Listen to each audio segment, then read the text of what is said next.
তো এখন হচ্ছে আমি নিয়ে নিলাম দেশি মুরগিটা। তো তারপরে হচ্ছে আমার কড়াইতে তেল দিয়ে দিলাম। তো তেলটা গরম হয়ে আসার পরে এখন আমি দেশি মুরগিটা দিয়ে দিলাম। তো এখন আমি মাংসটা ভালো করে একটু ভেজে নিব। তো এক পিঠ ভাজার পরে অপর পিঠ উল্টিয়ে নিচ্ছি।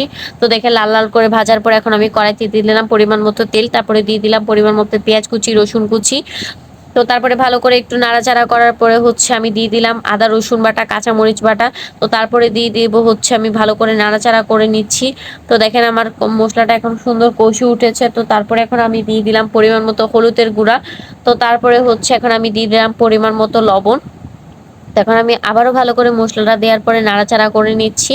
তো যত নাড়বেন তত কিন্তু খেতে অনেক বেশি মজা হয়। তারপরে হচ্ছে দিয়ে দিলাম গরম জল, তারপরে দিয়ে দিলাম হচ্ছে আমি টক দই ফেটে রাখা। তো তারপরে হচ্ছে এখন আমি ভালো করে আবারও নাড়াচাড়া করার পর দিয়ে দিলাম গরম মশলা। তো তারপরে ভালো করে একটু নাড়াচাড়া করে অপেক্ষা করছি আবার মশলার উপর থেকে তেল ভেসে ওঠার জন্য। এখন আমি আবারও ভালো করে একটু লাল করে ভেজে নিচ্ছি।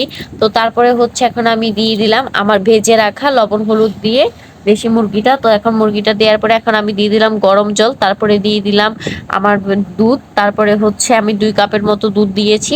তো দুধটা দেওয়ার পরে এখন আমি আবারও ভালো করে একটু নাড়াচাড়া করে নিচ্ছি। তো আমার আজকের রেসিপিটা এখানে সম্পূর্ণ শেষ।